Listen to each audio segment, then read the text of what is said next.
El viejo Subaru Forester de 12 años rugió con un sonido metálico y cansado al entrar en la inmaculada entrada de adoquines de la residencia Witecki, en el exclusivo barrio de Constancine. Era un domingo gris, de esos que parecen absorber el color del mundo, y el contraste visual no podía ser más violento. El coche de Ella, funcional, sucio por la lluvia y con un parachoques ligeramente abollado, se detuvo entre un Porsche Cayenne reluciente y un Mercedes clase S que parecía no haber tocado nunca el asfalto real. Desde el interior del vehículo, Ella Gruska observó la escena con una calma estoica, sus manos apretando el volante con la fuerza necesaria para contener un suspiro. Sabía exactamente lo que estaba haciendo, aunque cualquier observador externo habría sentido una pena inmediata por esa mujer que parecía tan fuera de lugar en aquel templo del dinero nuevo. No había música, solo el sonido del motor enfriándose y el silencio opresivo que emanaba de la mansión frente a ella. Aquel no era simplemente un almuerzo familiar, era una ejecución social programada, y ella había llegado voluntariamente al patíbulo, armada únicamente con su dignidad y una verdad que nadie allí podría siquiera imaginar. La casa de los Witecki se alzaba como un monumento a la inseguridad financiera disfrazada de opulencia, una construcción masiva con columnas que imitaban un estilo clásico, pero que terminaban pareciendo una parodia de un palacio versallesco. Los portones de hierro dorado brillaban con un exceso vulgar bajo la luz difusa de la tarde, y el césped estaba cortado con una precisión casi quirúrgica, tan perfecto que pisarlo parecía un crimen contra la propiedad. Para Ella, que había crecido valorando la historia y la autenticidad gracias a su abuela Maugorzata, aquella casa gritaba desesperación por validación. Todo allí estaba diseñado para intimidar, para decir, somos mejores que tú, antes incluso de que cruzaras el umbral. Mientras apagaba el motor, Ella sintió esa mezcla de repulsión y curiosidad clínica. Como arquitecta de software acostumbrada a buscar bugs en sistemas complejos, veía aquella fachada como una interfaz de usuario mal diseñada.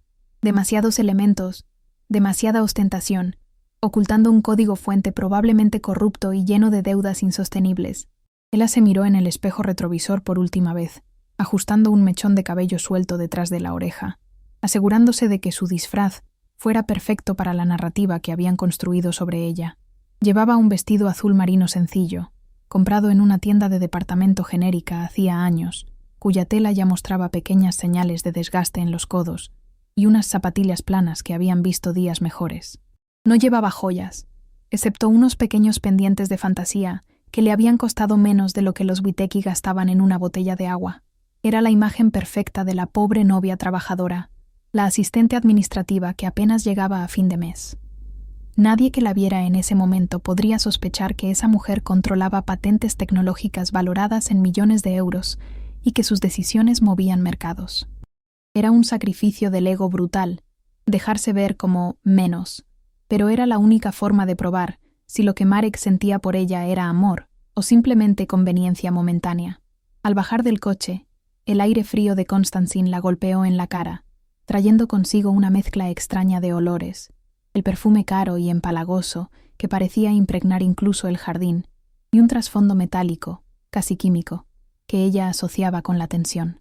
Caminó hacia la entrada principal, sintiendo la grava crujir bajo sus suelas finas, consciente de que probablemente había cámaras de seguridad registrando su llegada como si fuera una intrusa.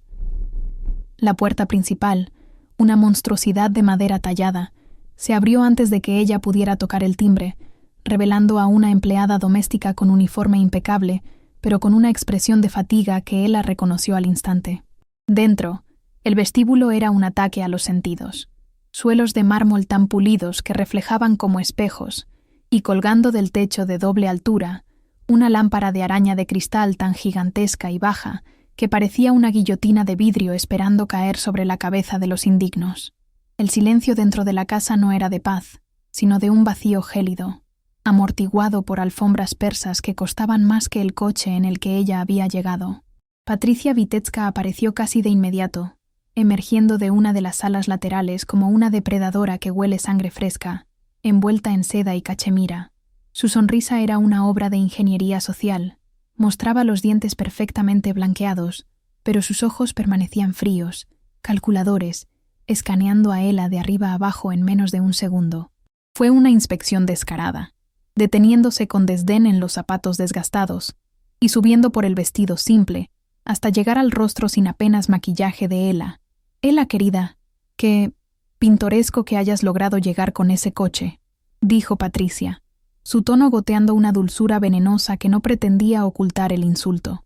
No hubo abrazo, solo un gesto vago con la mano que indicaba que no quería arrugar su ropa, ni contaminarse con la pobreza que Ella traía consigo. Para Ella, aquel saludo fue la primera confirmación de sus sospechas. No era una invitada, era una anomalía que debía ser tolerada, un error en la matriz perfecta de su existencia social. Justo detrás de su madre apareció Werónica, la hermana de Marek, una versión más joven y afilada de Patricia, con el teléfono pegado a la mano como si fuera una extensión de su cuerpo. Ni siquiera se molestó en fingir cortesía. Simplemente levantó la vista de la pantalla, hizo una mueca que mezclaba aburrimiento y asco, y soltó un «hola», seco, antes de volver a teclear furiosamente. Werónica llevaba puesto lo que probablemente era el salario anual de una familia promedio, y su postura era la de alguien que nunca ha escuchado la palabra «no» en su vida. Él notó cómo Werónica susurró algo al oído de su madre mientras ambas la miraban, una risita sofocada que resonó en el amplio vestíbulo. Era el tipo de comportamiento de escuela secundaria que uno espera dejar atrás en la adultez, pero que en círculos como este simplemente se volvía más sutil y cruel. Ella mantuvo la cabeza alta, forzando una sonrisa tímida, archivando cada gesto, cada mirada de desprecio, como datos en un servidor seguro, sabiendo que la información sería útil más tarde. Marek apareció unos momentos después, bajando las escaleras con esa elegancia ensayada que a Ella le había parecido encantadora al principio, pero que ahora empezaba a ver bajo una luz diferente, más crítica. Llevaba un traje casual que parecía hecho a medida, y al ver a Ella, su rostro mostró una fracción de segundo de duda, como si estuviera evaluando si su apariencia encajaba con la decoración. Se acercó y le dio un beso en la mejilla, pero fue un contacto ligero, rápido, casi furtivo, como si temiera que alguien lo viera mostrando demasiado afecto hacia la ayudante. «¿Todo bien con el tráfico?», preguntó, evitando mirarla directamente a los ojos, su atención dividida entre ella y la reacción de su madre. Ella sintió un frío en el estómago que no tenía nada que ver con la temperatura de la casa. Marek no estaba allí para protegerla, estaba allí para gestionarla, para minimizar los daños de su presencia ante su familia. El traslado al comedor fue una procesión solemne, donde el sonido de los tacones de Patricia y Werónica resonaba con autoridad, mientras las zapatillas de Ella apenas hacían ruido, como si ella fuera un fantasma. La mesa estaba puesta para 6, aunque solo eran 5, un detalle que aumentaba la sensación de vacío. La disposición era ridículamente compleja: 6 tenedores por persona, copas de cristal de diferentes tamaños alineadas como soldados, y servilletas de lino tan rígidas que parecían cartón. Era una trampa clásica para nuevos ricos, diseñada para humillar a cualquiera que no conociera el protocolo estricto de etiqueta. Ella, que sabía perfectamente para qué servía cada cubierto gracias a la educación clásica de su abuela, sintió la tentación de usar todo a la perfección, pero se contuvo. Recordó su papel. Se quedó parada un segundo, fingiendo confusión ante la multitud de cubiertos, y vio de reojo la sonrisa satisfecha de Patricia, quien parecía alimentarse de esa pequeña vacilación. La conversación durante los entrantes fue un campo minado de preguntas pasivo-agresivas, diseñadas para exponer las carencias financieras de Ella. Henrik, el padre, un hombre corpulento con cara de tener la presión arterial permanentemente alta, apenas la miró mientras cortaba su carne, lanzando preguntas al aire como si estuviera entrevistando a un candidato no cualificado. «¿Y sigues en ese puesto de secretaria, era?», preguntó con la boca medio llena, restando importancia deliberadamente a su respuesta antes de que ella pudiera hablar. «Asistente administrativa, señor», corrigió Ella con voz suave, bajando la mirada hacia su plato de sopa fría de remolacha. «Es un trabajo honesto y estable». La mesa se sumió en un silencio incómodo, roto solo por el tintineo agresivo de los cubiertos de Werónica. La palabra honesto pareció ofenderles más que si hubiera dicho una grosería. En esa casa, la honestidad era claramente un concepto de clase baja, algo que la gente con dinero real no necesitaba mencionar. A medida que avanzaba el almuerzo, el aire se volvía irrespirable. Patricia comenzó a hablar sobre las vacaciones de verano de la familia en la Riviera Francesa, describiendo hoteles y yates con un detalle excesivo, asegurándose de mirar a Ella cada vez que mencionaba una cifra exorbitante. ¿Tú dónde veraneas, querida? Ah, olvídalo. Supongo que con un sueldo administrativo es difícil salir de la ciudad, dijo con una falsa compasión que era más dolorosa que una bofetada. Marek permanecía en silencio, concentrado en su comida, asintiendo ocasionalmente a las historias de su madre sin intervenir para defender a su novia. Él sentía cómo la humillación se acumulaba en su garganta como una bola sólida, no porque le importara el dinero, tenía más que todos ellos juntos, sino por la crueldad gratuita, por la falta de humanidad. Necesitaba salir de allí. Necesitaba un momento para respirar y recalibrar su mente antes de perder la compostura. «Disculpen», murmuró, poniéndose de pie con las piernas ligeramente temblorosas. «Necesito ir al tocador un momento». Al salir del comedor, el cambio de atmósfera fue inmediato, como si hubiera cruzado una barrera invisible de presión atmosférica. El pasillo que conducía al baño de invitados era largo, excesivamente ancho, y estaba flanqueado por obras de arte moderno que gritaban «caro», pero carecían de cualquier tipo de alma o gusto artístico real. Eran manchas de color sobre lienzos gigantescos elegidos por un decorador, no por un coleccionista. Ella caminó despacio, sintiendo el alivio momentáneo de no tener 6 pares de ojos juzgando cada uno de sus movimientos, pero la tensión en sus hombros no desaparecía. El silencio en esa parte de la casa era sepulcral, interrumpido solo por el lejano zumbido de un refrigerador de vinos industrial o algún sistema de climatización oculto. Se sentía como una intrusa en un museo privado, un lugar diseñado para ser mirado pero no habitado, donde ella era la única mancha de imperfección en un lienzo blanco inmaculado. Entró al baño, un espacio revestido de mármol negro y grifos dorados con forma de cisnes, una elección estética tan hortera que en otro momento le habría provocado risa. Se miró en el espejo, apoyando las manos en el borde frío del lavabo, y lo que vio le devolvió una imagen de vulnerabilidad que detestó. Su rostro estaba pálido, y la falta de maquillaje resaltaba el cansancio en sus ojos. Se veía exactamente como la mujer que ellos creían que era, pequeña, insignificante, derrotada por la grandeza de su entorno. Abrió el grifo, dejando correr el agua helada, y se mojó las muñecas y la nuca, tratando de bajar la temperatura de su propia indignación. «Solo 2 horas más», se dijo a sí misma en voz baja, un mantra para sobrevivir al postre y al café sin perder la compostura. No sabía entonces que el destino tenía planes muy diferentes para el resto de esa tarde, y que su papel de víctima pasiva estaba a punto de terminar abruptamente. Al salir del baño, en lugar de volver directamente al comedor, Ella se sintió desorientada por un momento. La arquitectura de la casa era confusa, llena de pasillos que se bifurcaban innecesariamente. Giró a la derecha, creyendo que era el camino de regreso, pero se encontró en un corredor lateral que daba acceso a la zona privada de la planta baja. Estaba a punto de dar la vuelta cuando escuchó voces. No eran los murmullos educados de la mesa, sino tonos agudos, rápidos y cargados de una urgencia agresiva. Provenían de una puerta de madera maciza entreabierta, apenas unos centímetros al final del pasillo, el despacho de Henrik. Ella se detuvo en seco. Su instinto, afilado por años de analizar patrones de comportamiento y datos ocultos, le dijo que no debía moverse. Había algo en la cadencia de la voz de Patricia, normalmente melosa y controlada, que sonaba a pánico puro, un sonido crudo que la mujer jamás mostraría en público. Se acercó unos pasos más, moviéndose con la cautela de un gato, agradeciendo por primera vez en el día llevar esas zapatillas baratas de suela de goma que no hacían el más mínimo ruido sobre el parqué. Desde su posición, oculta por la sombra de una columna decorativa, las palabras se volvieron claras y cortantes como cuchillas. «¿Qué vamos a hacer con el pago del préstamo puente, Verónica?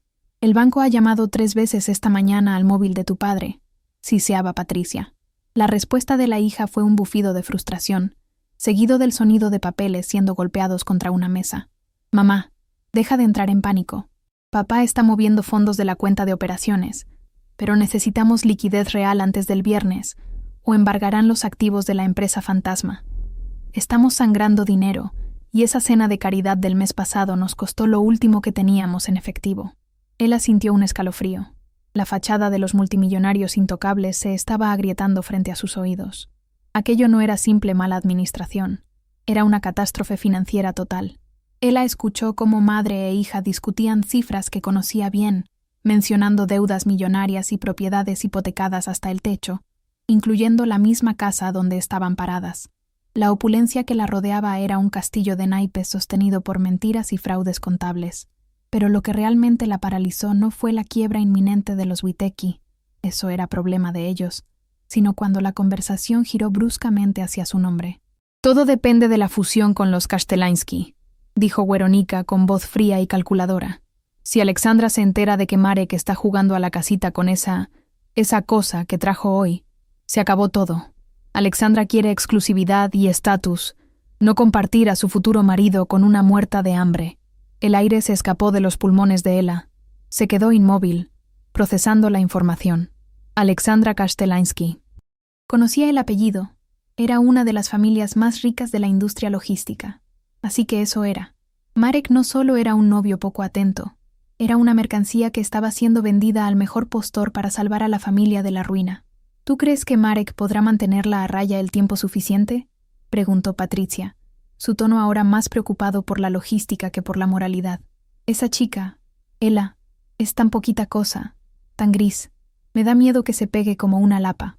Weronika soltó una carcajada seca, cruel.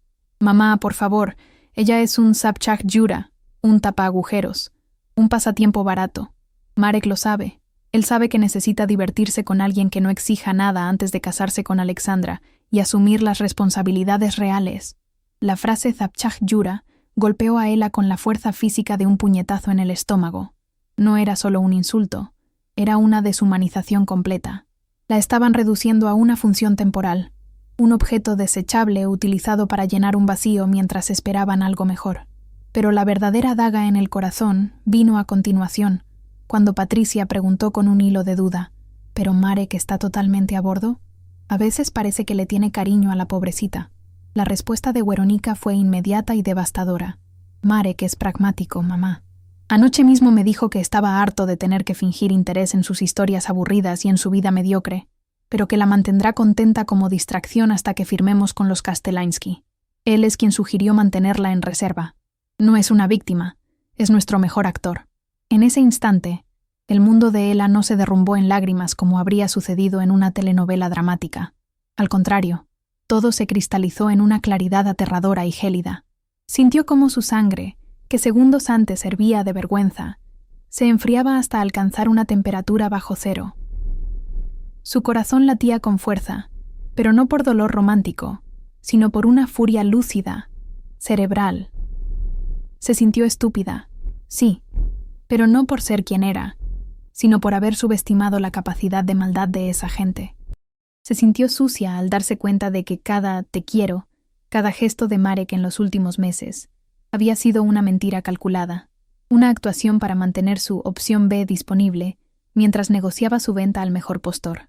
La traición de Marek dolía más porque no era impuesta, era voluntaria. Él no era un títere de su madre, era un socio activo en la estafa emocional. Ela se obligó a respirar hondo, inhalando por la nariz y exhalando silenciosamente por la boca, activando los mecanismos de defensa que usaba en las negociaciones corporativas de alto nivel. La tristeza fue reemplazada instantáneamente por un asco profundo, visceral. Escuchó cómo Weronika añadía, con un tono de suficiencia: «Además, mírala. Es tan pospolita, vulgar, común, tan estúpida. Nunca sospechará nada. Se creerá cualquier migaja de atención que Marek le tire». Esa palabra, estúpida, fue el catalizador final. Ela Gruska, quien había escrito códigos que protegían bancos nacionales y tenía un coeficiente intelectual que dejaría a Weronika balbuceando, cerró los ojos un momento y juró, en silencio absoluto, que esa sería la última vez que alguien la subestimaba sin pagar un precio devastador. Dio media vuelta lentamente, asegurándose de no hacer ni un solo ruido. No iba a entrar allí a gritar, no iba a montar una escena histérica que confirmara sus prejuicios sobre su baja clase. No. Volvió sobre sus pasos hacia el pasillo principal, alisándose el vestido barato con manos firmes. Cuando llegó al umbral del comedor, se detuvo un segundo para componer su rostro. Borró la ira, borró la inteligencia, y volvió a colocarse la máscara de la chica ingenua y simple. Al entrar de nuevo en la sala, vio a Marek, que ya había regresado a la mesa. Él levantó la vista y le sonrió, esa sonrisa de niño bueno, que ahora Ela veía como la mueca de un estafador. Él metió la mano en el bolsillo de su chaqueta, tocando una pequeña caja de terciopelo, y Ela supo exactamente lo que venía. Iba a proponerle matrimonio. Y en ese momento, con la mente fría como el acero, decidió que iba a decir que sí. No por amor, sino porque para destruir un edificio, primero tienes que entrar en él. Marek esperó a que el servicio retirara los platos del plato principal para hacer su movimiento, una sincronización que parecía tan orquestada como una maniobra militar.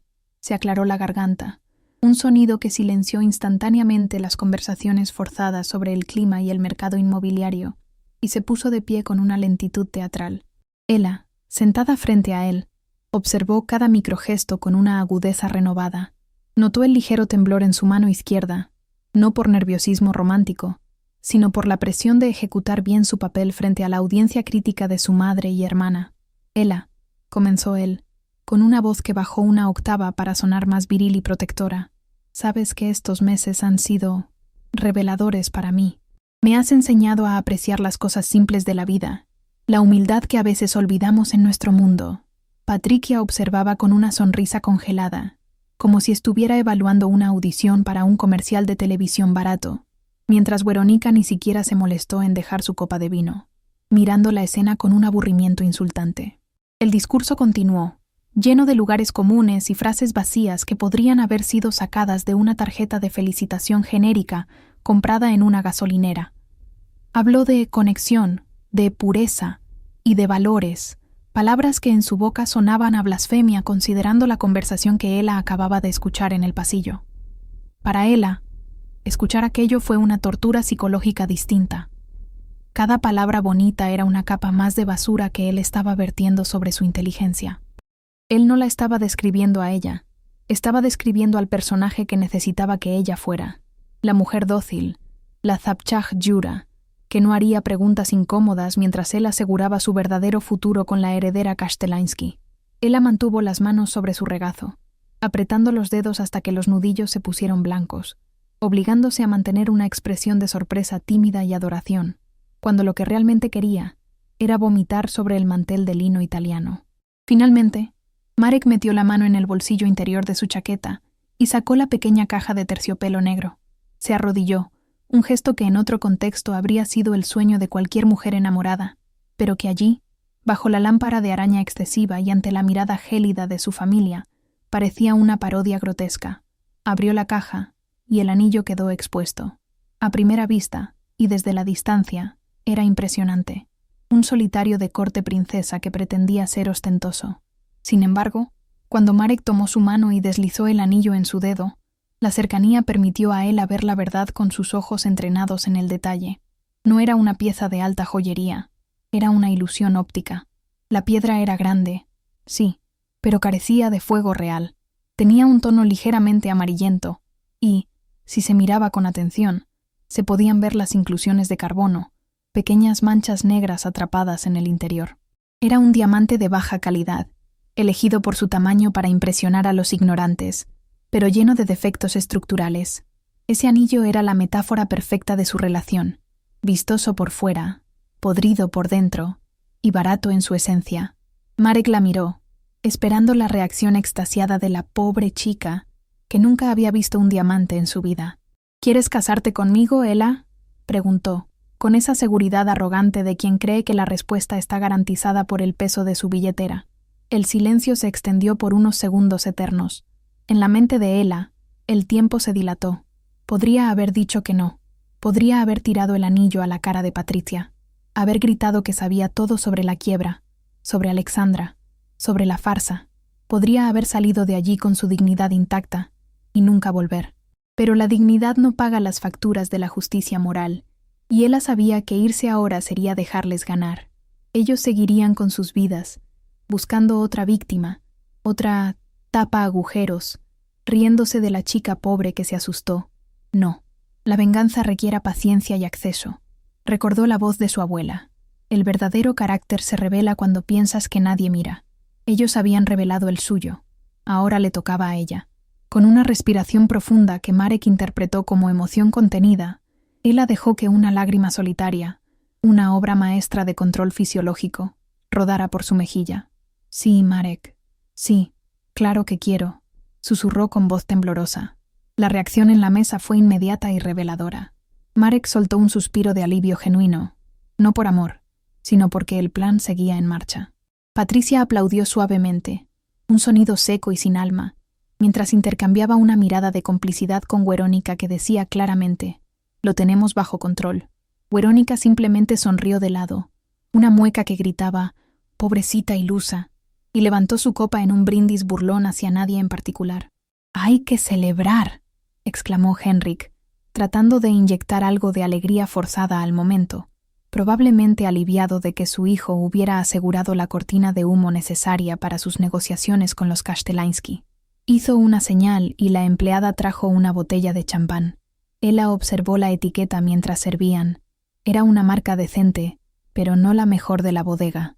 Obviamente, no iban a desperdiciar el Dom Perignon en ella.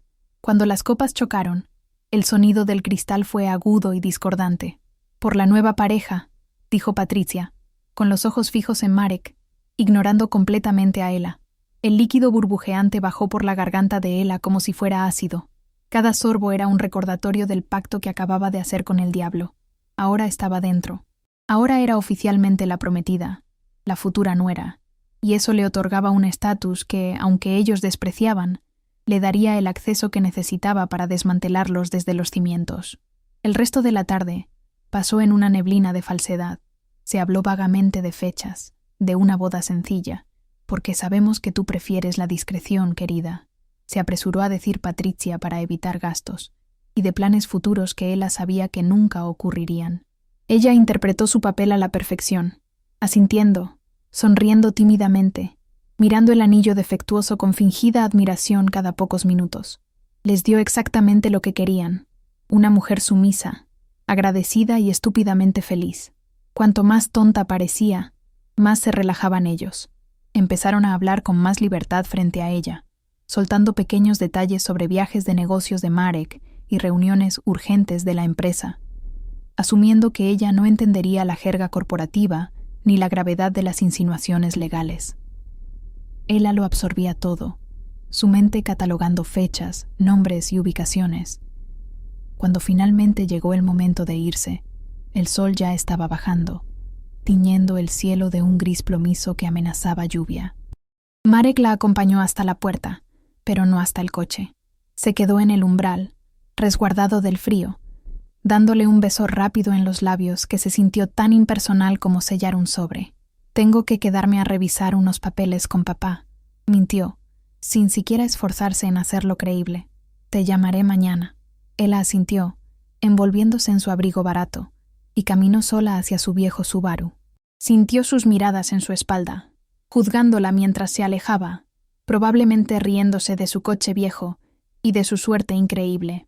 Al entrar en el vehículo y cerrar la puerta, el silencio repentino fue ensordecedor. No encendió el motor de inmediato. Se quedó allí, con las manos aferradas al volante, mirando la mansión iluminada como un barco que se hunde con todas las luces encendidas. En el momento en que el Subaru cruzó los portones dorados y salió a la carretera pública, la transformación física de Ella fue aterradora. La postura encorvada de niña buena desapareció. Su columna se enderezó y su mandíbula se tensó con una determinación feroz. No hubo llanto en el camino a casa. No hubo música triste en la radio. Solo el zumbido de los neumáticos sobre el asfalto y el funcionamiento frenético de su cerebro. Ya estaba trazando el diagrama de flujo de la destrucción de los Witecki. Necesitaba pruebas tangibles. Lo que había escuchado era incriminatorio, pero en un tribunal, o en el tribunal de la opinión pública, necesitaba documentos, correos electrónicos, transacciones bancarias. Sabía que Werónica era descuidada y arrogante, y que Marek usaba las mismas contraseñas para todo desde la universidad. Eran vulnerables digitalmente porque se creían intocables. Llegó a su apartamento en el centro de Varsovia 40 minutos después. No era la mansión en Konstantin, pero era suyo, pagado al contado, un ático moderno y minimalista que ella mantenía en secreto, lejos de las miradas de quienes la conocían en su vida simple. Al entrar, se quitó los zapatos baratos con un gesto de desprecio y los lanzó a un rincón. Se arrancó el vestido azul marino como si estuviera contaminado con radiación. Fue directamente a su estudio, una habitación dominada por 3 monitores de alta resolución y servidores privados. Se puso una bata de seda cómoda, se sentó en su silla ergonómica y con el anillo de compromiso barato brillando irónicamente bajo la luz azul de las pantallas, despertó a su ordenador. Sus dedos volaron sobre el teclado. Primera búsqueda. Alexandra Kashtelansky. Segunda búsqueda. Grupo Witecki. Estados financieros públicos. La caza había comenzado. Las semanas siguientes se convirtieron en un ejercicio de disociación mental digno de un espía de la Guerra Fría. Durante el día, en su despacho de la empresa tecnológica donde realmente trabajaba, ella era una tiburona. Dirigía equipos, optimizaba códigos complejos y gestionaba crisis de servidores con una eficiencia implacable. Pero por las noches, al regresar a su ático, se sumergía en las entrañas digitales del imperio Witecki. No fue difícil entrar. La arrogancia suele ir acompañada de una seguridad cibernética lamentable. Marek utilizaba la misma contraseña, una combinación de su fecha de nacimiento y el nombre de su primer coche, para todo, desde su correo personal hasta el acceso remoto a los servidores de la empresa familiar. Para alguien con las habilidades de Ella, hackearlos no fue un desafío técnico, sino un trámite administrativo, casi insultante por su simplicidad. Lo que encontró allí no eran solo números rojos, era una autopsia detallada de una familia podrida por la avaricia y la incompetencia. El primer hallazgo importante fue la confirmación de lo que había escuchado en el pasillo. La empresa estaba técnicamente en quiebra desde hacía 6 meses. Los balances que presentaban a los bancos eran obras de ficción creativa, inflados con valoraciones de propiedades que ya no les pertenecían y contratos futuros que no existían. Ella pasaba las madrugadas con una taza de café negro en una mano y el ratón en la otra, cruzando datos públicos del registro mercantil con los correos internos de Henrik. Descubrió que habían estado utilizando los fondos de pensión de los empleados para cubrir los intereses de préstamos personales. Era un esquema Ponzi corporativo, manteniendo la apariencia de liquidez robando del futuro de sus trabajadores. La indignación de Ella creció, transformándose de una venganza personal por un desamor a una cruzada ética. Ya no se trataba solo de ella. Se trataba de las docenas de familias que iban a perderlo todo cuando ese barco se hundiera. Pero el verdadero tesoro sucio estaba en la correspondencia privada de Weronika, la hermana perfecta, la que siempre criticaba la ropa barata de Ella y su falta de clase. Estaba ejecutando su propio saqueo paralelo. Ella rastreó una serie de facturas recurrentes emitidas por una empresa de consultoría llamada Nova Strategy, con sede en un paraíso fiscal. Los pagos eran mensuales, constantes y exorbitantes, supuestamente por asesoría de imagen y marketing. Al profundizar en los metadatos de las facturas, Ella descubrió que la dirección IP desde la que se generaban esos cobros coincidía con el ordenador personal de Weronika y a veces incluso con su móvil. Weronika no estaba salvando la empresa, estaba drenando lo poco que quedaba de efectivo líquido hacia una cuenta secreta en Chipre, preparándose para huir con los bolsillos llenos cuando todo colapsara, dejando a sus padres y a su hermano con la ruina total. Mientras desenterraba estos secretos, Ella tenía que mantener su papel de prometida devota en la vida real. Las cenas de los domingos continuaron, cada una más insoportable que la anterior. Ahora, sin embargo, cada insulto velado de Patricia o cada mirada de desdén de Weronika ya no le dolían, le daban ganas de reír. Era una sensación de poder embriagadora estar sentada en esa mesa, partiendo el pan con ellos, sabiendo exactamente cuánto dinero había robado Weronika esa semana o cuántas mentiras había dicho Henrik al banco esa mañana. Ella, deberías intentar comprar ropa un poco más actual para la fiesta de compromiso, le dijo Weronika en una ocasión, mirándose las uñas recién hechas. No queremos que parezcas la criada en las fotos. Ella simplemente bajó la mirada, mordiéndose el interior de la mejilla, y respondió con voz mansa: haré lo que pueda con mis ahorros. Por dentro, estaba calculando cuántos años de cárcel le caerían a Weronika por malversación de fondos y fraude fiscal. La relación con Marek se había vuelto una farsa mecánica. Él pasaba cada vez menos tiempo con ella, alegando reuniones estratégicas, que gracias al acceso a su geolocalización y a sus mensajes privados, Ella sabía que eran citas con Alexandra Kashtelansky o cenas de negocios donde se cerraban los detalles de la fusión matrimonial. Los mensajes entre Marek y Alexandra eran de una crudeza que helaba la sangre. Se burlaban de Ela abiertamente. En un chat, Alexandra preguntaba: ¿Todavía tienes que aguantar a la ratita de biblioteca? A lo que Marek respondía: solo un poco más. Es tan densa que se cree que estoy estresado por el trabajo.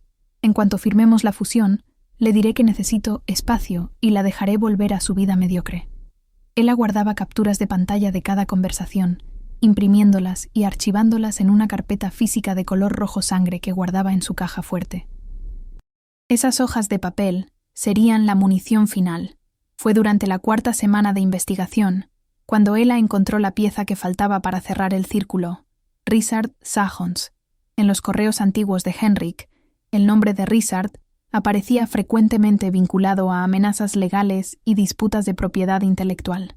Richard había sido un socio minoritario al que los Witecki habían estafado y expulsado del negocio hacía una década, dejándolo casi en la ruina. Ahora, Richard había reconstruido su fortuna en el sector de la logística, curiosamente, como competidor directo de los Kasztelanski. Ela vio la oportunidad táctica de inmediato. No necesitaba luchar sola. Podía darle el arma a alguien que tenía tanta sed de venganza como ella. Richard tenía el conocimiento histórico de las trampas de los Witecki, y ella tenía las pruebas actuales de sus crímenes. Era la alianza perfecta. Ela concertó una reunión con Richard en un café discreto al otro lado de la ciudad, lejos de los círculos elitistas donde alguien pudiera reconocerlos. Fue vestida con su ropa real, un traje sastre impecable de corte italiano, tacones de aguja y un bolso de diseñador que valía más que el coche de Weronica. Cuando Richard llegó, un hombre de 60 años con cara de haber peleado muchas batallas, no reconoció a la pobre prometida de la que había oído rumores. Ela se presentó no como la víctima, sino como la arquitecta de la caída de sus enemigos comunes. «Tengo entendido que usted tiene una cuenta pendiente con Henrik Witecki», dijo ella sin preámbulos, deslizando una memoria USB sobre la mesa de mármol. «Aquí tiene los registros de las cuentas en Chipre de su hija y las pruebas de que los balances actuales son falsos. Úselo como quiera, pero quiero que la explosión sea pública». La reacción de Richard fue una mezcla de escepticismo inicial y luego, a medida que revisaba los documentos en su tablet, de un asombro depredador. «¿Por qué me das esto?», preguntó, mirándola con respeto por primera vez. «¿No te vas a casar con el hijo?». Ela sonrió, una sonrisa fría y afilada que no llegaba a sus ojos. «Digamos que el contrato nupcial tiene cláusulas ocultas que no estoy dispuesta a aceptar. Quiero que caigan, Richard. Quiero que caigan el día de mi fiesta de compromiso, delante de todos sus socios, delante de los Kasztelanski.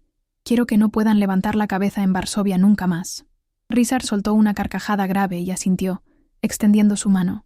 «Señorita Gruska, creo que vamos a hacer grandes cosas juntos.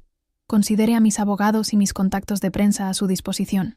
Con el apoyo logístico de Richard asegurado, el plan de Ela pasó de ser una recopilación de datos a una operación de demolición controlada. Él se encargaría de filtrar la información a las autoridades financieras en el momento exacto para que las inspecciones coincidieran con el escándalo social que ella iba a orquestar. Ela, por su parte, se centró en el evento principal, la fiesta de compromiso.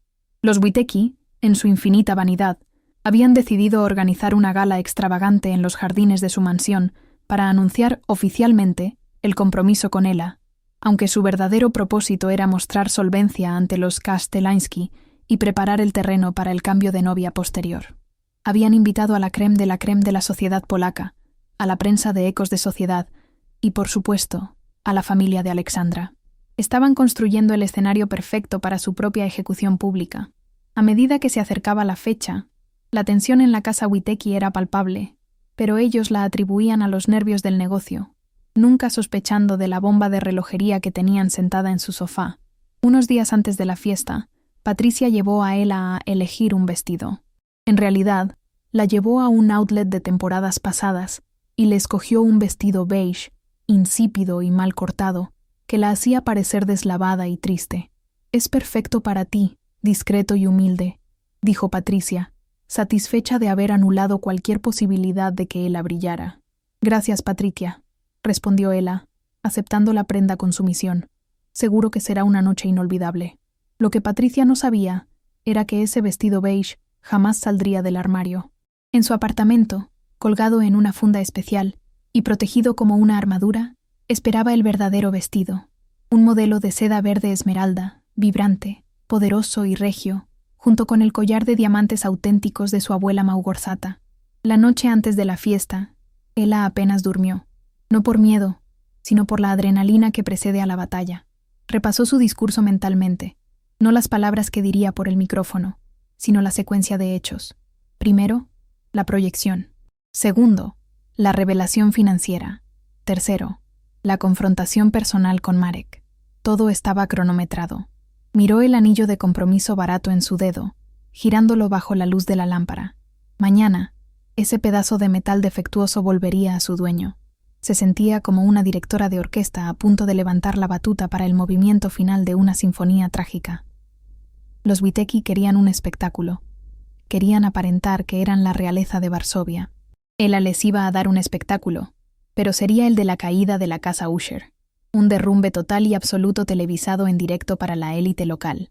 El día de la fiesta amaneció con un cielo azul límpido, una ironía climática para la tormenta que estaba programada para desatarse al anochecer. En su ático, Ella comenzó su ritual de preparación, no como una novia ansiosa, sino como un soldado ciñéndose su armadura antes de la batalla final. Rechazó la oferta de Patricia de enviar a su estilista, de confianza, quien seguramente tenía instrucciones de maquillarla para que pareciera pálida e insignificante, y contrató a un equipo propio de primer nivel, mientras le peinaban el cabello en ondas suaves y sofisticadas, y aplicaban un maquillaje que resaltaba sus rasgos afilados y su mirada inteligente. Ella se despedía silenciosamente de la chica invisible que había interpretado durante meses. Al mirarse al espejo, ya no vio a la asistente administrativa sumisa, vio a la mujer de negocios, a la estratega, a la verdadera Ella Gruska, que los Witecki habían sido demasiado ciegos para ver. La transformación física era solo el reflejo externo de su resolución interna. Se había acabado el tiempo de agachar la cabeza. El vestido que sacó de la funda protectora era una declaración de guerra hecha de seda, de un color verde esmeralda profundo y vibrante. El diseño era de una casa de alta costura francesa, cortado al bies para caer sobre su cuerpo con una elegancia líquida y devastadora. No tenía volantes ni adornos innecesarios. Su lujo residía en la arquitectura perfecta de la prenda y en la calidad suprema de la tela. Al subirse la cremallera, Ella sintió cómo su postura cambiaba automáticamente. La seda exigía rectitud, exigía poder.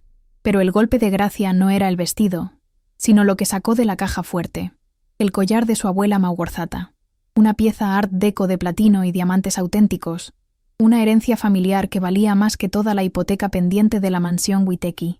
Al abrocharlo alrededor de su cuello, el peso frío de las joyas reales contrastó brutalmente con el anillo de compromiso de mala calidad que llevaba en la mano, una yuxtaposición que ella pretendía usar como arma visual durante la noche.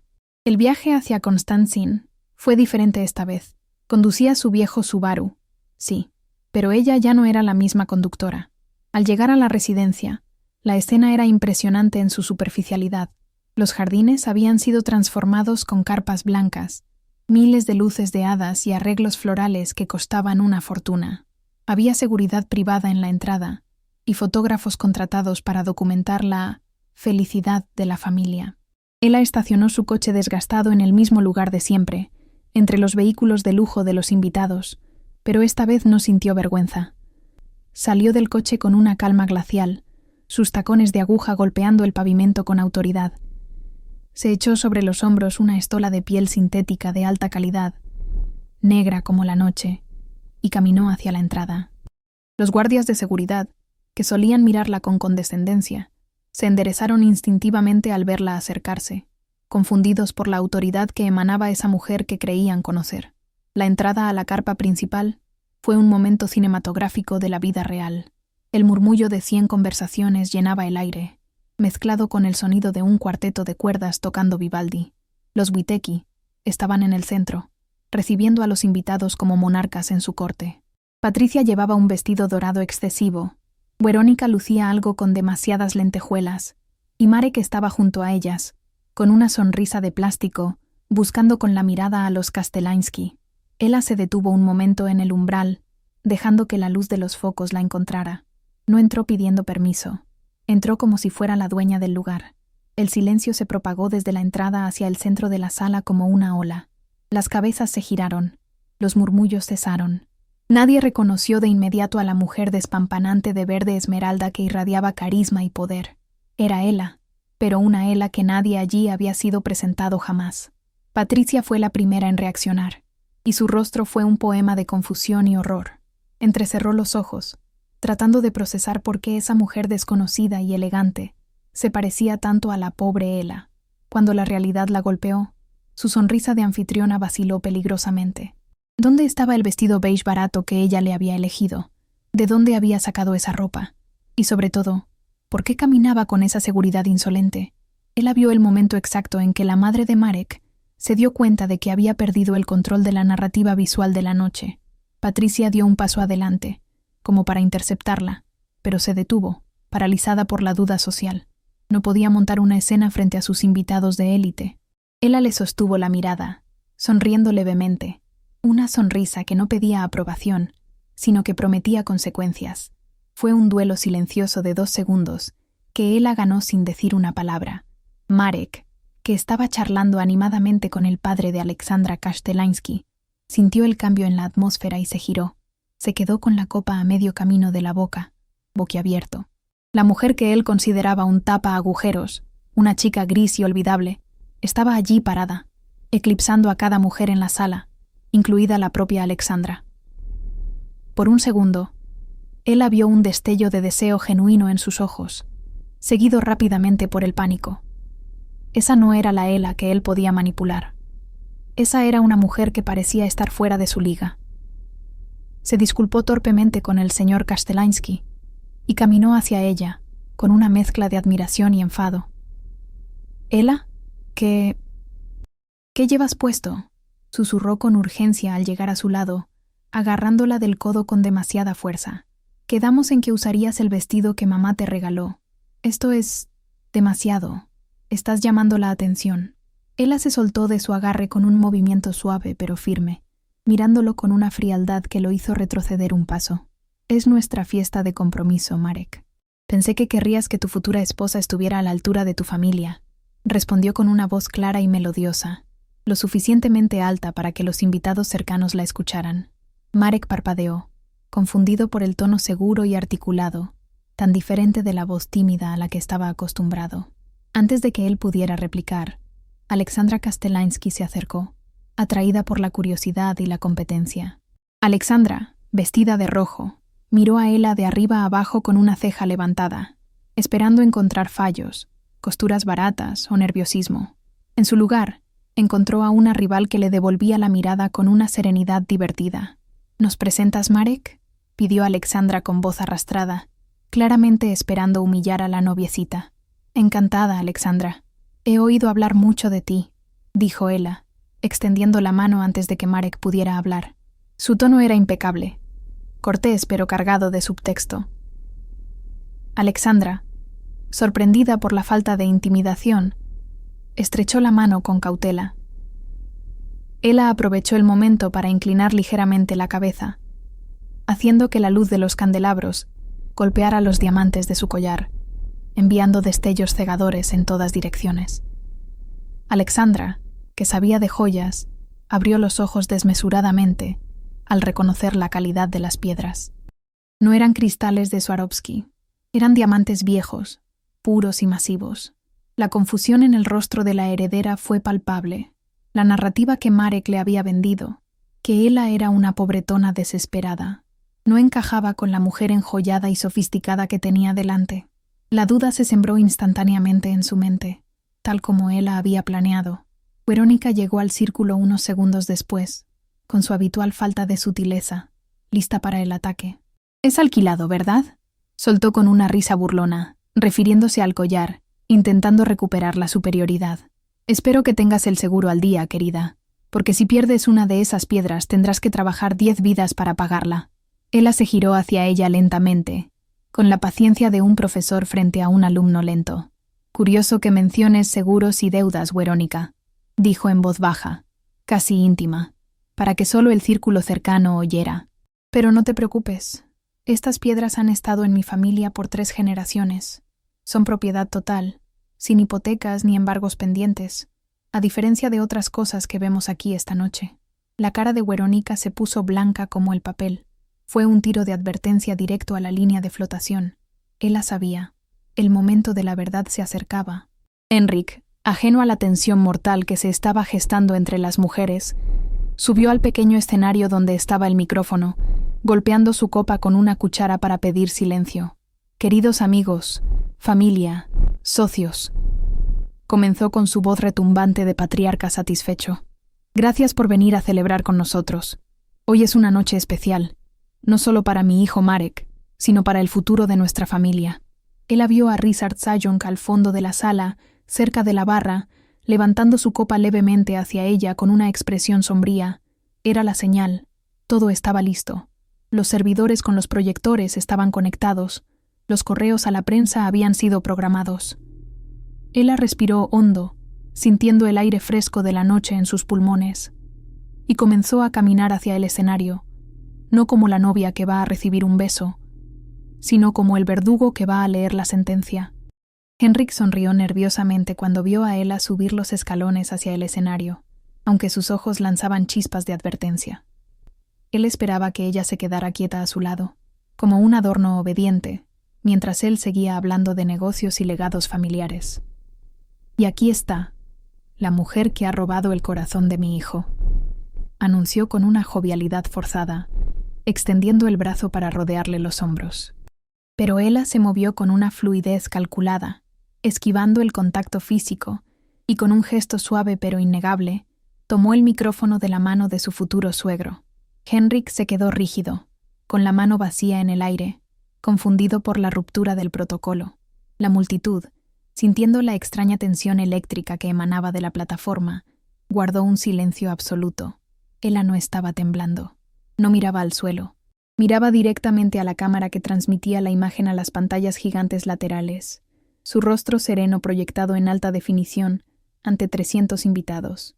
«Gracias, Henrik», comenzó Ella, su voz amplificada resonando clara y sin titubeos por los altavoces de alta fidelidad. «Esta noche hablamos mucho sobre el valor, sobre la familia y sobre el futuro, y creo que es el momento perfecto para hablar con total transparencia sobre lo que realmente significa ser un Witecki». Marek, desde la primera fila, dio un paso adelante con el ceño fruncido, intuyendo el peligro, pero ya era tarde. Ella hizo una señal discreta con la mano izquierda hacia la cabina de sonido, donde uno de los técnicos de Ryszard había tomado el control del sistema audiovisual minutos antes. A veces la imagen que proyectamos es solo eso, una proyección. Pero los datos nunca mienten. Detrás de ella, la pantalla gigante que mostraba un bucle de fotos románticas de la pareja parpadeó una vez, se fue a negro por un segundo y luego se iluminó con una hoja de cálculo de Excel nítida y brutalmente detallada. Un murmullo de confusión recorrió la carpa como una ráfaga de viento. Lo que aparecía en la pantalla no era un montaje de video emotivo, eran extractos bancarios oficiales con el sello de un banco en Chipre. «Lo que ven aquí», explicó Ella con el tono clínico de una auditora forense, señalando la pantalla sin mirar atrás. «Son las transferencias mensuales de la empresa Nova Strategy hacia una cuenta personal. Curiosamente, la directora única de esta empresa fantasma es Werónica Witecka». El nombre de Werónica apareció resaltado en rojo neón. En la pista, Werónica soltó su copa de champán, que se hizo añicos contra el suelo, el sonido amplificado por el silencio horrorizado de los invitados. «¡Eso es mentira! ¡Es un montaje!», gritó ella con una voz estridente que denotaba pánico puro, pero los documentos en la pantalla hacían scroll automáticamente, mostrando fechas, direcciones IP y firmas digitales que coincidían irrefutablemente con las de la hermana del novio. Ella ignoró los gritos de Werónica y continuó, implacable. Durante los últimos 2 años, mientras la empresa familiar despedía a empleados por falta de presupuesto, se desviaron más de 3 millones de zlotys para financiar un estilo de vida que, irónicamente, se basa en aparentar riqueza. Los socios de negocios presentes, hombres y mujeres que entendían de finanzas, empezaron a sacar sus móviles, fotografiando la pantalla y enviando mensajes urgentes. No estaban escandalizados moralmente, estaban aterrorizados financieramente. Estaban presenciando una auditoría criminal en tiempo real. Henrik, rojo de ira y vergüenza, intentó subir al escenario para quitarle el micrófono, pero dos hombres de seguridad, contratados por Richard y no por la familia, se interpusieron discretamente en su camino, bloqueando el acceso bajo la pretensión de proteger el equipo. Pero el robo interno es solo la punta del iceberg, prosiguió Ella, y la pantalla cambió de nuevo. Esta vez mostró un documento legal denso, el balance real de la empresa Witecki Logística. Henrik, quizás quieras explicar a tus inversores y a la familia Kastelansky por qué los fondos de pensiones de los trabajadores han sido utilizados como colateral para préstamos personales de alto riesgo que ya están en mora. La mención de los Kastelansky fue un golpe maestro. El padre de Alexandra, un magnate que no toleraba el fracaso ni la estafa, se puso lívido. Se giró hacia Henrik, quien ahora sudaba profusamente, balbuceando excusas que nadie escuchaba. La sala había pasado de ser una fiesta a ser la escena de un crimen. La élite de Varsovia no perdona ser engañada, y Ella les estaba mostrando que habían estado cenando con cadáveres financieros. Ahora le tocaba el turno a Marek. Ella bajó la mirada hacia él, y por primera vez en la noche, su expresión mostró un rastro de desprecio humano, no solo profesional. Y por supuesto, está la base de todo esto, el compromiso. La pantalla cambió a una interfaz de chat de WhatsApp, familiar para todos. Eran las conversaciones exportadas entre Marek y Alexandra. Los bocadillos de texto aparecieron gigantescos, legibles hasta para los que estaban en la última fila. Se podía leer claramente. Marek, aguanta un poco más, amor. La Sapchak Jura, tapa agujeros, no sospecha nada. En cuanto firmemos la fusión y aseguremos el capital de tu padre, la dejo. Es tan patética que probablemente me agradecerá los meses que le dediqué. El jadeo colectivo fue audible. La crueldad de las palabras, la vulgaridad del término Sapchak-Jura y la traición explícita dejaron a la sala helada. Marek se quedó petrificado, pálido como un fantasma, sintiendo las miradas de 300 personas clavándose en su nuca como dagas. Alexandra Kastelansky, que hasta ese momento había mirado con cierta superioridad divertida el desmoronamiento de los Witecki, se vio de repente arrastrada al fango. Su nombre estaba allí, sus respuestas burlonas estaban allí. Ella no era una víctima, era cómplice de una estafa emocional y financiera. Su padre la agarró del brazo con fuerza, susurrándole algo al oído con una furia contenida, y comenzó a arrastrarla hacia la salida, queriendo distanciar su apellido de ese desastre nuclear de relaciones públicas. Él vio cómo Alexandra era sacada de la escena, y volvió su atención a Marek, que parecía haber encogido 10 centímetros. «Me subestimaste, Marek», dijo Ella, su voz bajando a un tono más íntimo, aunque seguía amplificada. «Pensaste que porque vestía ropa sencilla y no hablaba de dinero era estúpida. Pensaste que podías usarme como un objeto desechable para salvar tu ego y tu herencia». Ella levantó su mano izquierda, y con un movimiento lento y deliberado, se quitó el anillo de compromiso. Lo sostuvo bajo la luz de los focos, dejándolo girar. «Este anillo es como tú y tu familia. Parece valioso de lejos, pero de cerca está lleno de impurezas, tiene mal color y, en el fondo, no vale nada». Con un gesto de desdén absoluto, dejó caer el anillo sobre el atril de madera. El sonido metálico, un cloc seco, resonó por los altavoces como un martillazo final. «Mi nombre es Ella Gruska. Soy la arquitecta principal de sistemas de TechCore y poseedora de patentes que valen más que toda esta propiedad hipotecada. Nunca necesité tu dinero, Marek. Solo quería tu honestidad, y como no pudiste dármela, decidí tomar la verdad por mi cuenta». La revelación de su identidad profesional causó una segunda ola de conmoción. Muchos en la sala conocían TechCore. Sabían que era una gigante del sector. La pobre asistente era, de hecho, una de las mujeres más brillantes y ricas de la sala, y los Witecki la habían tratado como basura. La ironía era tan espesa que se podía cortar con un cuchillo. Ella dio un paso atrás, alejándose del micrófono. La fiesta había terminado, aunque la música no había vuelto a sonar. El caos estalló en la pista. Los inversores rodeaban a Henrik exigiendo explicaciones. Verónica lloraba histéricamente mientras su marido, un hombre que parecía enterarse en ese momento de que estaba casado con una delincuente, la miraba con horror. y Marek seguía allí parado, mirando el anillo en el atril, completamente destruido. Él bajó las escaleras del escenario con la cabeza alta, su vestido verde esmeralda ondeando como una bandera de victoria. Richard Sajons la esperaba al pie de la escalera. No se dijeron nada, solo intercambiaron una mirada de satisfacción profunda. Él le hizo un leve asentimiento, indicando la salida. Su trabajo estaba hecho. La demolición había sido perfecta. El descenso de Ela del escenario no fue una huida, sino una procesión de victoria a través de un campo de batalla socialmente devastado.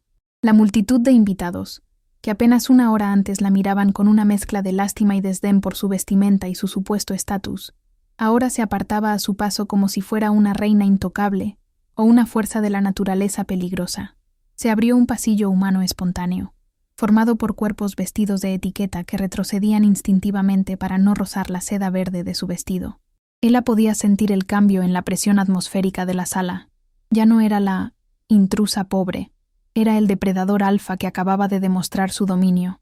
No miraba a nadie a los ojos, manteniendo la vista fija en la salida, pero sus oídos captaban los fragmentos de conversaciones aterrorizadas. ¿Sabías algo de esto? Llama al abogado. Tenemos inversiones con Henrik. Vámonos antes de que llegue la policía. La élite de Varsovia, famosa por su compostura, se estaba desmoronando en un caos de egoísmo y autopreservación, y Ela caminaba a través de ese naufragio, con una calma que contrastaba violentamente con el pánico que la rodeaba. Al pasar cerca de la mesa principal, Ela se detuvo por una fracción de segundo, no para decir nada, sino para permitir que Patricia la viera bien por última vez. La matriarca de los Witecki estaba derrumbada en una silla, con una mano sobre el pecho como si le faltara el aire, su rostro una máscara de ruina absoluta.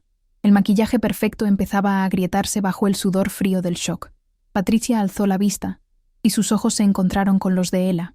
En esa mirada no había odio, solo un vacío aterrador, la comprensión de que su reinado social, construido durante décadas sobre mentiras y apariencias, había sido obliterado en 10 minutos por la chica a la que había llamado insignificante. Ela no sonrió, no hizo ningún gesto de triunfo. Simplemente la miró con una indiferencia clínica, como quien observa un edificio condenado a la demolición, y siguió caminando. Dejar a Patricia con su propia irrelevancia era un castigo mucho más cruel que cualquier insulto verbal. Marek, por su parte, parecía haber envejecido 10 años en 10 minutos. Seguía parado cerca del escenario, con los brazos caídos a los lados, totalmente ignorado por los invitados que antes hacían cola para felicitarlo. Sostenía el anillo rechazado en una mano, apretándolo con tanta fuerza que seguramente le estaría cortando la circulación. Ela pasó a unos metros de él, y notó que él hizo un amago de avanzar, quizás para pedir perdón, quizás para insultarla, pero se detuvo en seco. No tenía nada que decir. La mujer brillante, poderosa y rica, que acababa de ver en el escenario, era una extraña para él, una extraña que él había tenido en sus brazos y que había despreciado por una fantasía de estatus. La humillación de Marek era total porque era pública. Todos sabían ahora que él no era el heredero de oro, sino un hombre que necesitaba casarse por dinero y que ni siquiera era lo suficientemente listo para asegurar eso. Ela no sintió pena, solo una leve repugnancia, como cuando uno se quita un zapato que aprieta y camina descalzo por primera vez.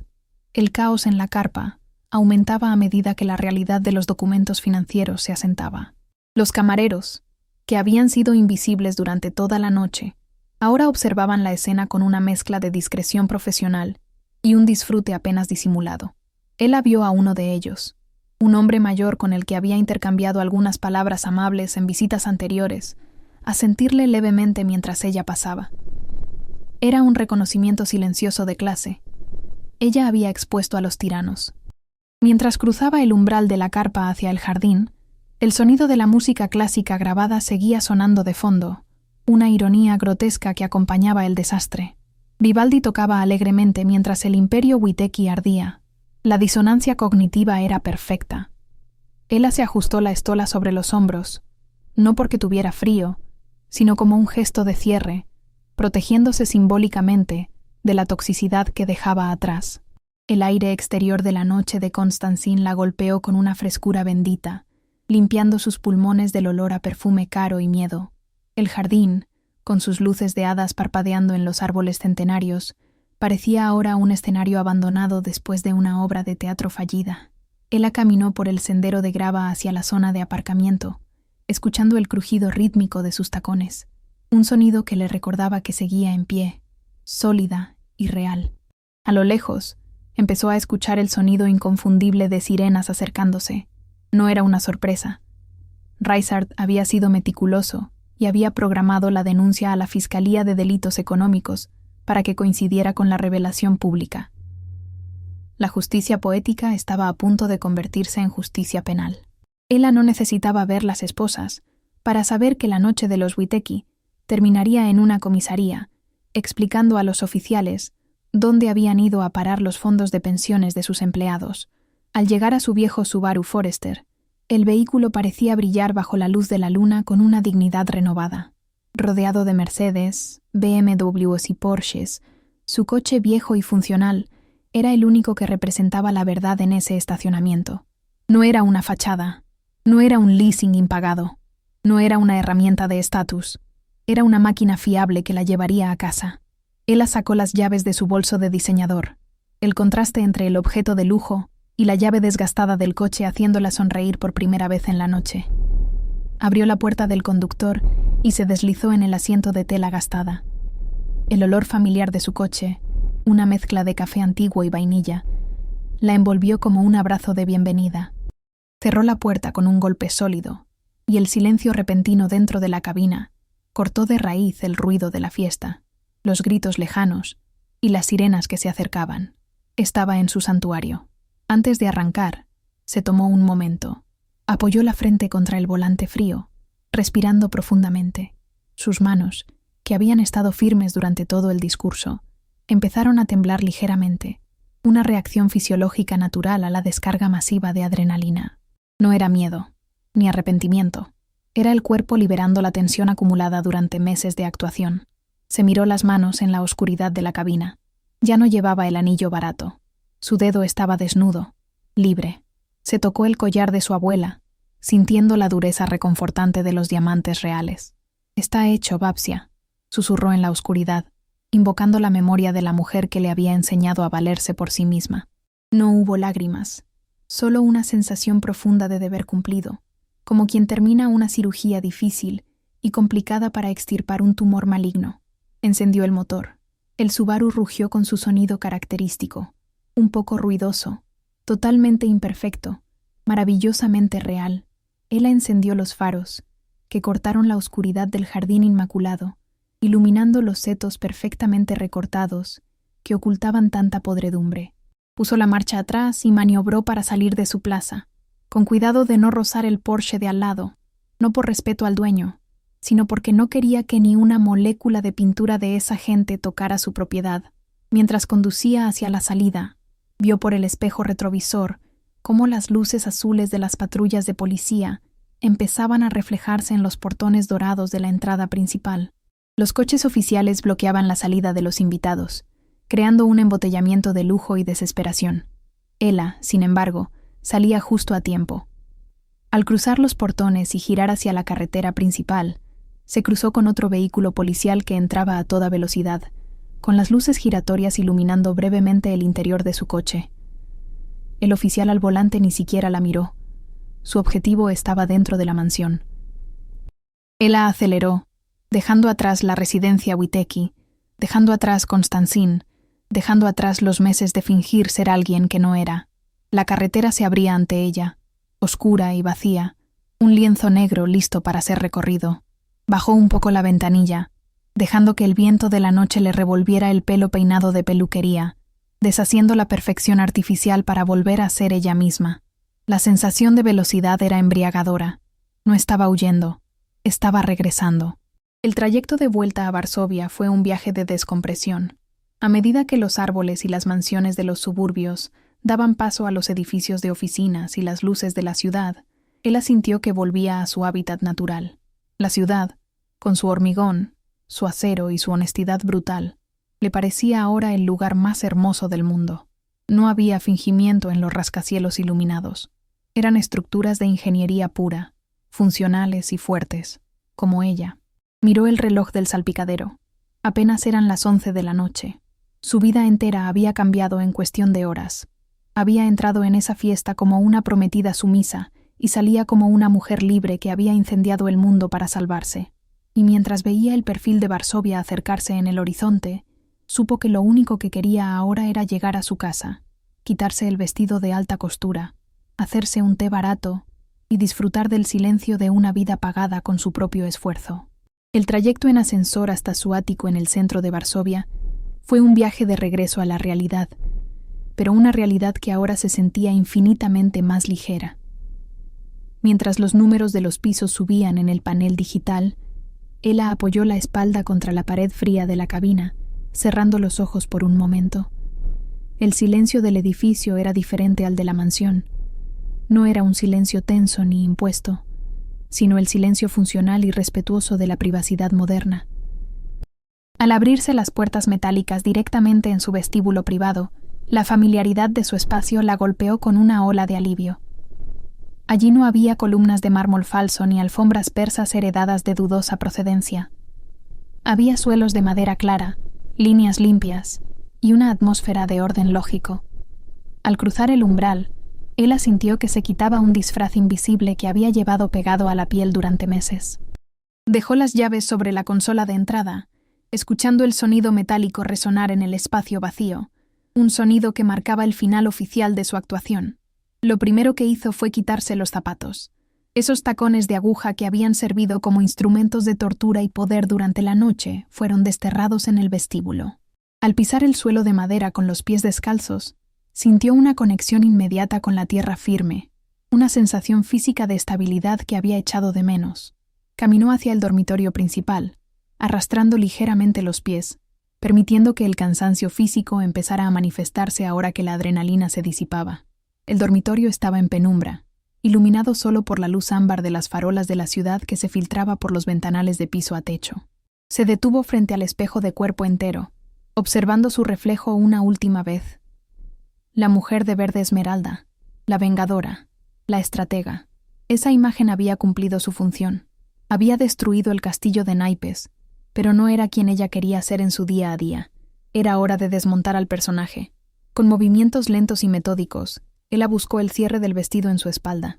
La seda verde cayó al suelo formando un charco de lujo alrededor de sus tobillos, dejándola en ropa interior en medio de la habitación. No recogió el vestido de inmediato. Lo dejó allí como la piel mudada de una serpiente, una prueba de la transformación que había ocurrido. Se sentía expuesta, pero no vulnerable. Al contrario, al verse sin la armadura de alta costura, se reconoció a sí misma. La Ella que trabajaba hasta tarde programando, la Ella que prefería la comodidad a la apariencia, la Ella que los Witecki jamás llegaron a conocer. Se acercó al tocador y comenzó a quitarse las joyas. El collar de su abuela, con sus diamantes pesados y fríos, fue devuelto a su caja de terciopelo con un respeto casi religioso. «Gracias», susurró de nuevo, sintiendo que el espíritu de Maugorzata había estado allí, en cada destello que cegó a la arrogante Werónica. El siguiente paso fue el baño. Ella abrió el grifo del lavabo y se lavó la cara con agua tibia y jabón neutro, fregando con fuerza para eliminar las capas de maquillaje profesional, el contorno, el iluminador y el pintalabios perfecto. Quería ver sus pecas, sus ojeras reales, la textura natural de su piel. Al levantar la cara chorreando agua y mirarse en el espejo, la mujer que le devolvió la mirada era ella, sin filtros, sin máscaras. Se recogió el cabello húmedo en un moño desordenado, sin importarle que quedaran mechones sueltos. Luego, buscó su albornoz favorito, una prenda de algodón grueso, blanco y suave, que no tenía nada de glamuroso, pero que le ofrecía el abrazo cálido que necesitaba. Al envolverse en él y atar el cinturón a la cintura, sintió una seguridad que ningún vestido de diseñador podría otorgarle jamás. Estaba protegida por su propia autenticidad. Caminó hacia la cocina, un espacio de alta tecnología que solía ser su centro de mando, pero que ahora solo era un lugar para nutrirse. Llenó la tetera eléctrica con agua y la encendió. El zumbido del aparato calentándose era un sonido doméstico, banal, maravillosamente normal. Mientras esperaba, se apoyó en la encimera de granito, mirando hacia la nada. Pensó en Marek, probablemente sentado ahora en una sala de interrogatorios, o discutiendo a gritos con su padre en un salón lleno de abogados.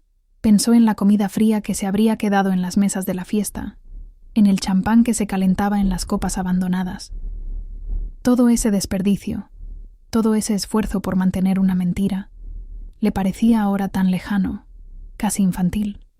Ella estaba allí, en su cocina, a punto de tomar un té, y esa simplicidad era la verdadera victoria. Nadie la estaba juzgando, nadie estaba evaluando el precio de su taza. Era libre. Cuando el agua hirvió, se preparó una infusión de hierbas sencilla. El aroma a manzanilla y menta llenó el aire, desplazando definitivamente el recuerdo del perfume empalagoso de Patricia. Con la taza humeante entre las manos, sintiendo el calor transferirse a sus palmas frías, caminó hacia el salón y se sentó en su sillón favorito frente al gran ventanal. La ciudad de Varsovia se extendía ante ella, un mar de luces parpadeantes que continuaba su ritmo indiferente a los dramas de la élite. Para la ciudad, la caída de los Witecki no era nada. El tráfico seguía fluyendo, las luces de las oficinas seguían encendidas. Esa perspectiva le dio paz. Ella era solo una habitante más de esa colmena de hormigón, una mujer que había defendido su dignidad y que ahora descansaba. No había aplausos, no había público, y eso era exactamente lo que quería. Su teléfono móvil, que había dejado sobre la mesa de centro, vibró suavemente, iluminando la habitación oscura por un instante. Ella lo miró con desgana, debatiéndose entre ignorarlo o confirmar lo inevitable. Finalmente, extendió la mano y cogió el dispositivo. La pantalla mostraba una notificación de una agencia de noticias financiera. Urgente.